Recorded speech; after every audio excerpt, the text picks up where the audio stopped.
Okay anime lovers, तो आज के इस वीडियो में मैं एक्सप्लेन करूंगा वन पीस के एपिसोड 1116 को। आगे बढ़ने से पहले दोस्तों चैनल को कीजिएगा सब्सक्राइब, वीडियो को कीजिएगा लाइक और कमेंट में अपनी राय भी जरूर दें। तो एपिसोड की शुरुआत में किसी उजाड़ जगह पर एक आम आदमी किसी नेवी सोल्जर को पीछे से आकर मार देता है। उसके बाद अगले दिन न्यूज़पेपर में खबर छपती है, नेवी के वाइस एडमिरल टी बॉन को किसी ने मार दिया, लेकिन नेवी उनके मरने का कारण नहीं बताती है। वहीं नेवी हेडक्वार्टर के अंदर सेंगोकू और सुरु एक साथ बैठकर चाय पी रहे हैं। उसी दौरान सेंगोकू सुरु से पूछता है कि क्या नेवी किलर को ढूंढ पाई। तब तो सुरु कहती है कि मैं सिर्फ इतना जानती हूँ कि किलर का परिवार अब एक बेहतर जिंदगी जी पाएगा। तब सेंगोकू कहता है किसी नेवी सोल्जर के लिए अब किसी भी आम इंसान की हिफाजत करना बहुत मुश्किल है, खासकर ये जानते हुए कि जिनकी वो सुरक्षा कर रहे हैं उन्हीं में से कोई एक उनकी जान भी ले सकता है। सुरु कहती है कि अब नेवी ऑफिसर्स के ऊपर भी बाउंड्री है और सिर्फ पायलट ही नहीं है जिनको पैसों की जरूरत होती है। टी बोन का खून पेपे किंगडम में हुआ है, जहाँ हर साल हजारों लोग भूख से मर जाते हैं। वक्त और हालात लोगों को बदल देते हैं। मैं किलर को डिफेंड नहीं कर रही, बल्कि हम सब ने जीनियस जस्टर यानी कि बगी को कमजोर समझ के गलती कर दी। कोई भी नेवी सोल्जर उसकी हिफाजत नहीं करेगा जो उसे मारना चाहता हो, इसलिए इससे पहले कि हालात बिगड़े हमें क्रॉस गिल्ड को खत्म करना होगा। तभी वहाँ वाइस एडमिरल हीना आ जाती है और सेंगोकू हीना से पूछता है कि गाप कहाँ है। तब हीना बताती है कि वो कोबी को छुड़ाने गए हैं।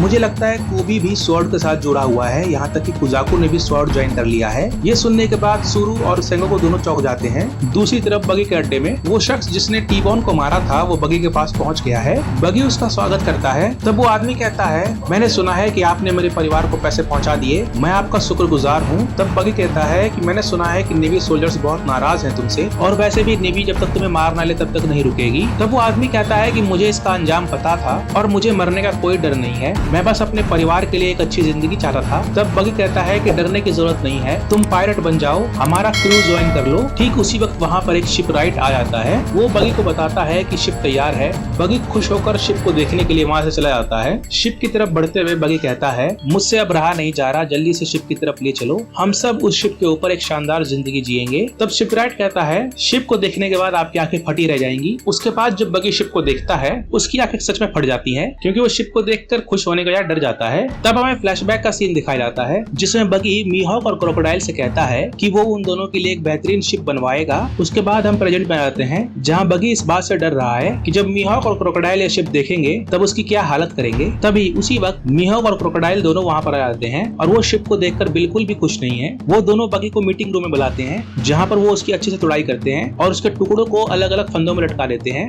बगी की हालत बहुत ज्यादा खराब है। बगी का इलाज करने के बाद वो दोनों मीटिंग शुरू करते हैं जहाँ क्रोकोडाइल मीहॉक से कहता है अब नेवी हमें खतरा समझेगी, इसलिए हमें एक यूटोपिया चाहिए, एक ऐसा देश जिसकी जबरदस्त मिलिट्री स्ट्रेंथ हो और जिसे कोई पावर चुनौती ना दे सके, और उसके लिए हमें चाहिए जबरदस्त ताकत। तभी बगी बीच बीच में सोचता है ये वो जिंदगी नहीं जिसके बारे में मैंने सोचा था। आगे बगी कहता है कि इन लोगों को मैं अपनी जिंदगी में नहीं चाहता था, लेकिन फिर भी ये लोग बार बार मेरे रास्ते में आते हैं। उसके बाद बगी गुस्से में उन दोनों को कहता है तुम लोग मुझे मारना चाहते हो तो शौक से मार सकते हो, तुम लोग खुद को पायलट्स कैसे कह सकते हो जबकि तुम्हारे मकसद बहुत छोटे हैं। मैं दावे से कह सकता हूँ कि तुम सबने सुना होगा कि शैंक्स अपनी चाल चल रहा है, लेकिन अब क्यों, पहले क्यों नहीं। तब हमें फ्लैशबैक का एक सीन दिखाया जाता है जहाँ पर रॉजर के मरने के बाद बगी और शैंक्स आपस में मीटिंग करते हैं, जिसमें शैंक्स कहता है कि वो वन पीस का पीछा नहीं करेगा, लेकिन बगी कहता है वो तुम हो जो रॉजर की जगह ले सकता है, तुम्हारे पास वो ताकत है, लेकिन उसके बावजूद तुम हार मानना चाहते हो, तुम कायर हो और मैं तुम्हारा साथ नहीं दूंगा। उसके बाद हम वापस से प्रेजेंट में आते हैं जहां बगी कहता है मैं अगला किंग ऑफ पायरेट्स बनूंगा, उसके बाद हमारे पास सब कुछ होगा, पैसा, ताकत, हर एक चीज। तब क्रोकोडाइल बगी के सिर को उठाकर दूर फेंक देता है। उसके बाद मीहॉक कहता है कि हम तुम्हारी चिकनी चुकनी बातों में आ जाएंगे, तुम्हें ऐसा लगा था। तब बगी पास पड़ा हुआ स्नेल उठाता है और उस ट्रांसपोंडर स्नेल पर वो अपने सभी साथियों से कहता है क्या तुम्हारी आत्मा नहीं पुकारती उस सबसे बड़े खजाने को, क्या तुम उस आइलैंड पर नहीं जाना चाहते जहाँ दुनिया का हर एक पायलट जाना चाहता है, क्या तुम सब नहीं पाना चाहते वन पीस को। जिसके बाद आइलैंड पर हर कोई वन पीस